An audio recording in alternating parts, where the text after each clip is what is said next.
Good morning. Welcome to my channel Life Theoretics and welcome back to Life on Track. Life on Track ये live walking session है everyday जो morning में walking करते हुए health और fitness से जुड़ी हुई इश्यूज़ पर हम बात करते हैं। आज मई के आखिरी दिनों की काफ़ी ब्राइट सनलाइट है कल की बारिश के बाद, और मौसम थोड़ा सा गर्म है लेकिन हल्की सी ठंडक भी है, जिसकी वजह से वॉकिंग आज उतनी तकलीफ़ दे नहीं है, कंफर्टेबल है।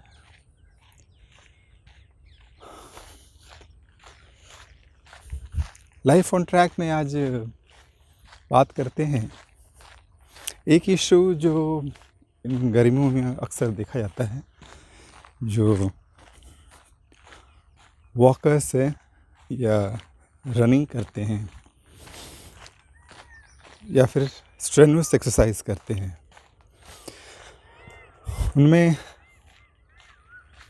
सिर दर्द का एक इशू कभी कभी होता है। काफ़ी कड़ी मशक्क़त के बाद, रनिंग के बाद या काफ़ी देर वॉकिंग तेज़ करने से हल्का सिर दर्द अक्सर देखा जाता है कुछ लोगों में। ज़रूरी नहीं है कि सब इसे महसूस करें। नॉर्मली 20 से 40 की एज के बीच में, इस एज ग्रुप के जो लोग हैं उनमें रनिंग के बाद ये सिम्टम दिखता है, जो कुछ समय बाद अपने आप चला जाता है। इससे कोई परेशान घबराने की बात नहीं है, लेकिन ऐसा क्यों होता है इस पर ही बात करेंगे।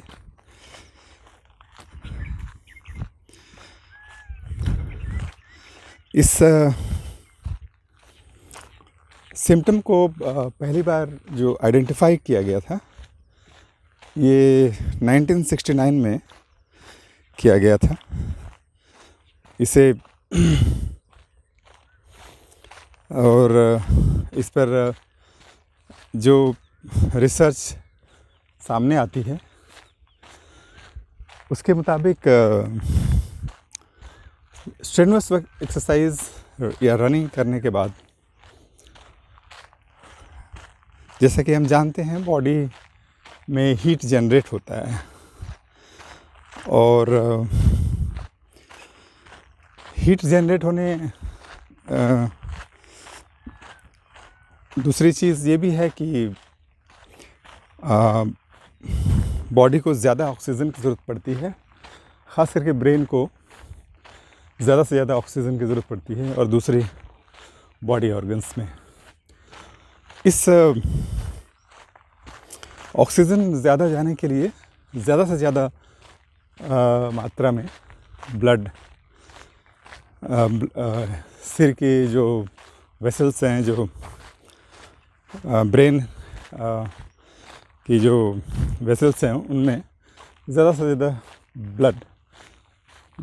दौड़ता है, जाता है, और ज़्यादा ब्लड जाने का एक मतलब ये भी है, चूँकि ब्रेन का टेम्परेचर बाकी बॉडी टेम्परेचर से कुछ ज़्यादा होता है, तो इस हीट ज़्यादा ब्लड जाने से ज़्यादा हीट जनरेट होगा, और ज़्यादा ब्लड जाने का एक मतलब ये भी है कि कार्बन डाइऑक्साइड भी ज़्यादा ब्रेन में जाएगा। तो इस सिचुएशन से कोप करने के लिए ज़्यादा कार्बन डाइऑक्साइड और ज़्यादा हीट की मात्रा से एडजस्ट करने के लिए ब्लड वेसल्स, जो ब्रेन सेल्स हैं, जो वेसल्स हैं, न्यूरॉन्स हैं, उनमें वे एक्सपैंड करना शुरू करते हैं और इस एक्सपांशन की वजह से ये सिर दर्द का इशू दिखाई पड़ता है। मेनली सिर दर्द की वजह ब्रेन सेल्स का, ब्रेन की जो न्यूरॉन्स हैं उनका फैलना है, एक्सपेंशन है। ज़्यादा फैलेंगे तो इसकी वजह से सिर दर्द होगा।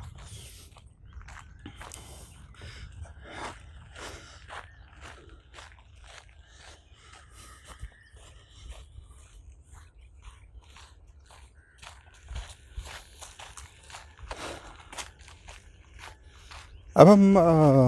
बात करेंगे कि इसका जो मैकेनिज़्म है वो किस तरह से है। इसका बहुत सामान्य सी बात है कि चूँकि शरीर के टेम्परेचर से ब्रेन का टेम्परेचर थोड़ा ज़्यादा होता है और बाकी शरीर अगर का हीट में अगर हीट जनरेट होता है तो उससे वो स्वेटिंग के ज़रिए जो उसका एक कूलिंग मैकेनिज़्म है, जो स्वेटिंग होती है स्किन के थ्रू, उससे वो हीट को बाहर निकाल देता है। लेकिन ये चीज़ ब्रेन के लिए पूरी तरह से लागू नहीं होती और उसके पास कूलिंग का एक ही स्कोप होता है, जो मेजर स्कोप यही होता है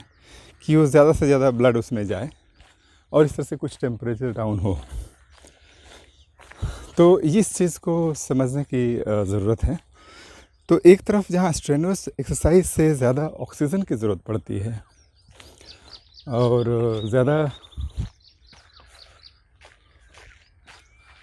ज़्यादा ऑक्सीजन का मतलब साथ में ही कार्बन डाइऑक्साइड की मात्रा भी कुछ न कुछ ब्रेन में बढ़ेगी और इस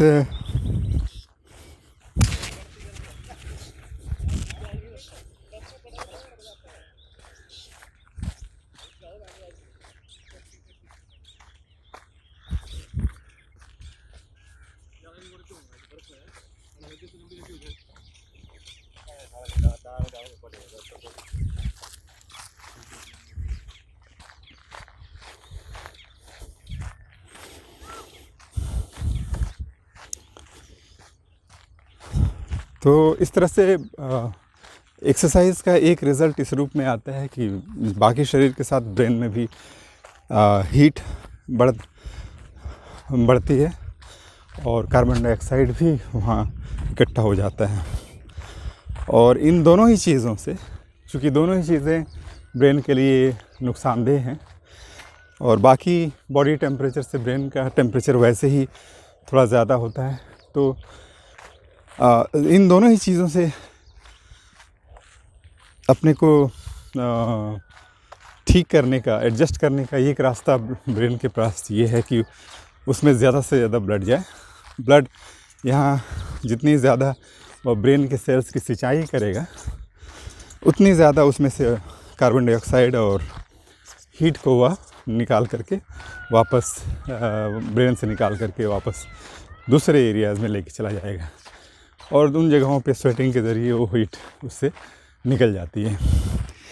इसके लिए इस ज़्यादा से ज़्यादा क्वांटिटी में, ज़्यादा से ज़्यादा मात्रा में ब्लड जाए, इसके लिए ज़रूरी है एक तरफ जहाँ ब्लड ब्रेन सेल्स का फैलाव करता है, उसमें फैल करके वह ज़्यादा मात्रा में ब्लड को अपने अंदर लेता है, जिससे हीट को वह हीट से पीछा छुड़ा पाए। ये ब्रेन सेल्स के इस फैलने से ब्रेन के ऊपर एक प्रेशर पड़ता है, ब्रेन वॉल्स के ऊपर प्रेशर पड़ता है और इस प्रेशर का ही रिज़ल्ट है कि रनिंग के बाद या स्ट्रेनुअस वर्कआउट करने के बाद ये सिर दर्द होता है। लेकिन इसमें एक इम्पॉर्टेंट बात यह है कि यह आम तौर पे यह गर्मियों में ही ज़्यादा देखा जाएगा, क्योंकि गर्मियों में ऐसे ही टेम्परेचर जो ज़्यादा हाई रहने की वजह से, नॉर्मल जो एनवायरनमेंट का टेम्परेचर हाई रहने की वजह से बॉडी टेम्परेचर ज़्यादा रहता है। हालांकि ये भी सही है कि इन्वायरमेंट के टेम्परेचर से बॉडी ऑलवेज़ कम टेम्परेचर पर रहती है, लेकिन गर्मियों में यह जो बैलेंस है वो थोड़ा सा बिगड़ता है और बॉडी भी ज़्यादा टेम्परेचर पर जाती है। तो इस तरह से एक तरफ ऐसे ही बॉडी में टेम्परेचर ज़्यादा है, ब्रेन का टेम्परेचर ऐसे ही थोड़ा ज़्यादा रहता है। और वैसे में जब हम एक्सरसाइज करते हैं, रनिंग खास करके जो एक्सट्रेनियस एक्सरसाइज हैं, रनिंग या जिम एक्टिविटीज़, इनका रिज़ल्ट एकदम सीधे तौर पे ब्रेन सेल्स के फूलने के रूप में आता है, वो फैलने लगते हैं। बहुत नॉर्मल सी मैकेनिज़्म है इसकी, जिसके ज़रिए ब्रेन अपने को इन सिचुएशन में एडजस्ट करता है, और इसी का रिज़ल्ट है, ब्रेन के फैलने का ही रिज़ल्ट होता है कि वह सिर दर्द शुरू होता है। और जैसे ही एक्टिविटी कम कर दी जाती है और रनिंग को रोक दी जाती है, कुछ समय बाद वह टेम्परेचर जब कूल डाउन हो जाता है तो उससे सिचुएशन नॉर्मलाइज हो जाती है और सिर दर्द चला जाता है। इसलिए एक तरफ जहाँ रनिंग के दौरान या एक्सट्रेनियस एक्सरसाइज के दौरान पानी भी पीने के लिए बार बार जो ट्रेनर हैं वो इंस्ट्रक्शन देते हैं कि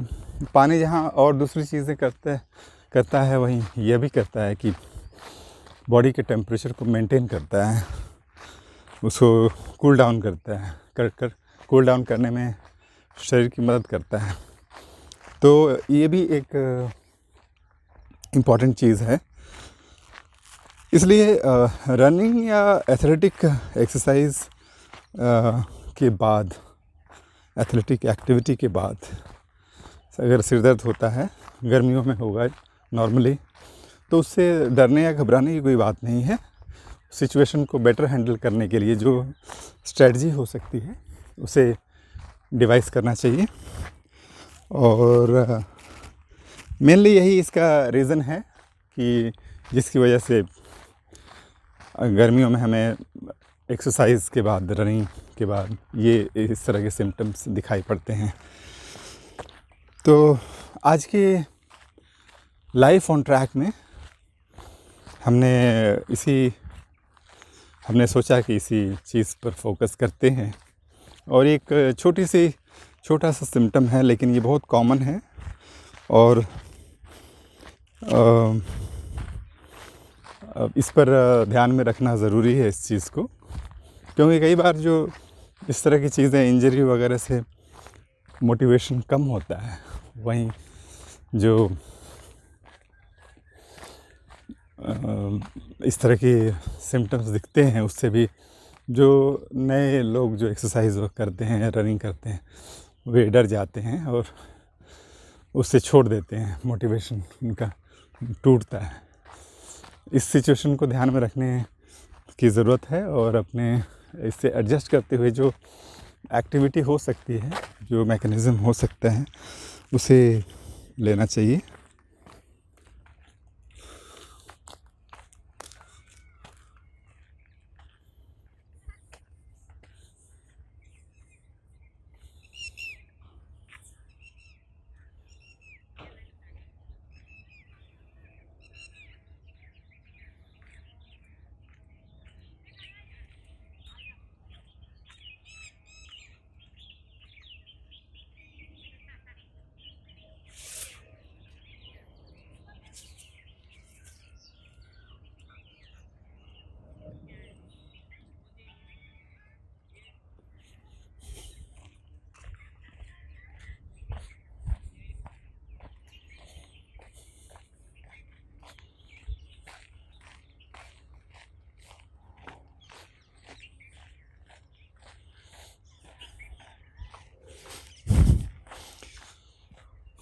इसके साथ ही मैं रिक्वेस्ट करूँगा, लाइफ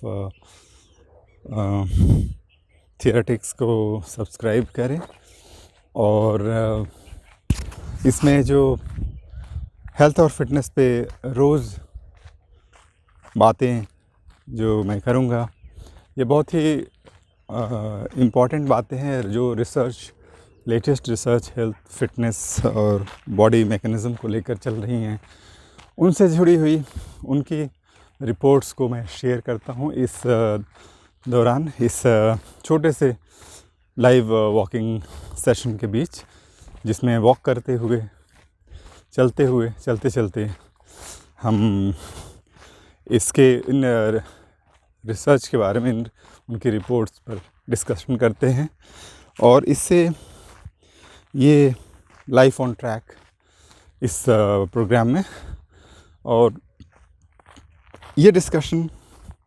जो स्पोर्ट्स एक्टिविटीज़ में हैं या मॉर्निंग वॉक करते हैं, रेगुलर रखने में जिनको दिक्कत हो रही है, क्योंकि सबसे बड़ी प्रॉब्लम कंसिस्टेंसी की होती है। अगर हम वॉकिंग करते हैं, एक्सरसाइज करते हैं, कंसिस्टेंसी बनाए रखना बहुत बड़ा चैलेंज होता है और इसके लिए मोटिवेशन चाहिए। इस मोटिवेशन के बिना यह मुश्किल है इसे कंटिन्यू करना। और इस मॉर्निंग वॉक के बीच जो डिस्कशन हम करेंगे या जो करते हैं, उससे इस मोटिवेशन को बनाए रखने में मदद मिलती है। आप ये जानते हैं कि आप जो एक्सरसाइज कर रहे हैं, जो वॉकिंग कर रहे हैं या दूसरी एक्टिविटीज़ कर रहे हैं, उसका आपकी बॉडी में एग्जैक्टली क्या इम्पैक्ट पड़ रहा है और उससे आपको क्या बेनिफिट्स हो रहे हैं, और इंटरनली सेलुलर लेवल पे आपकी बॉडी सेल्स के अंदर उन एक्टिविटीज़ का क्या असर हो रहा है, और इससे आपके मेटाबॉलिज्म, आपकी फिटनेस, आपके हार्ट, लंग्स, आपकी डायबिटिक कंडीशन या आपके अंदर एजिंग की जो प्रोसेस है उसमें कितना बेनिफिट हो रहा है और कितना आप उसे कम कर पा रहे हैं, उन सिचुएशंस को, उन सिम्टम्स को,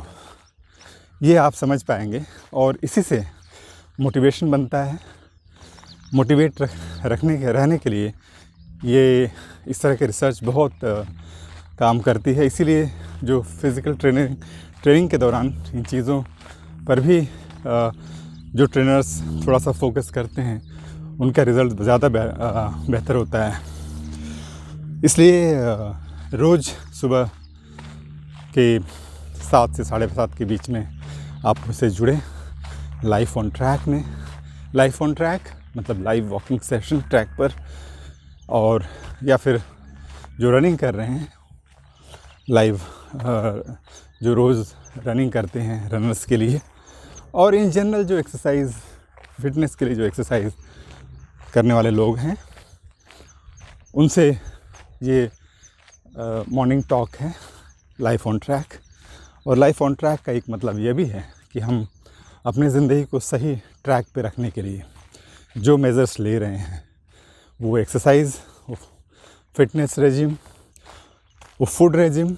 और मेंटल हेल्थ के लिए जो भी चीज़ें हमें करनी चाहिए, जिस तरह से जिन हैबिट्स को अपनाना चाहिए, उनके बारे में ये उन्हें डिस्कशन है। और इस तरह से हम लाइफ को अपने ट्रैक पे रखने की, सही ट्रैक पे रखने की कोशिश में ये डिस्कशंस जो है बहुत ही हेल्पफुल होंगे। और इसलिए मैं रिक्वेस्ट करूँगा इस चैनल को सब्सक्राइब करें और रोज़ जुड़ें इस वॉकिंग सेशन के साथ। आपको बहुत ही इससे बेनिफिट होगा, और अपने फ्रेंड्स के बीच में भी इसे शेयर करें, जिससे ज़्यादा से ज़्यादा लोग सुबह के वक्त अगर अकेले वॉकिंग कर रहे हैं, क्योंकि एक इम्पॉर्टेंट बात यह भी है कि अकेले वॉकिंग करने में और या अकेले फ़िटनेस एक्टिविटीज़ में जाने से ज़्यादा बेटर होता है कि हम ग्रुप में अगर करते हैं, और इसे इस टुगेदरनेस के साथ जब एक्टिविटीज़ होती है, उसमें मोटिवेशन, उसे कंसिस्टेंसी बनाए रखने में बहुत आसानी होती है। उसके लिए अलग से कुछ नहीं करना पड़ता। तो लेकिन ये ज़्यादातर पॉसिबल नहीं होता। इसलिए अगर आप लाइफ ऑन ट्रैक के इस लाइव वॉकिंग सेशन में सुबह मेरे साथ जुड़ते हैं, तो एक तरह से यह कंपनी होगी जिसमें आप मेरे साथ साथ वॉक करेंगे, रनिंग करेंगे, फिटनेस एक्टिविटीज़ में रहेंगे। और दूसरी चीज़ ये भी है कि जो साइकोलॉजिकल रिसर्च